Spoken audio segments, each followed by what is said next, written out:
ಪಾವ ಪಾವ ಪವ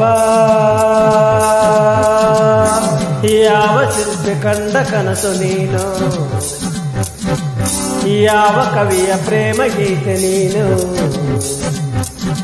ಇಂಥ ಅಂದವನ್ನು ಎಂದು ಕಾಣೆ ನಾನು, ಇಂಥ ಅಂದವನ್ನು ಎಂದು ಕಾಣೆ ನಾನು, ಇನ್ನು ಎಂದು ಬಿಡನೆ ನಿನ್ನನು. ಪಾವ ಪಾವ ಪವ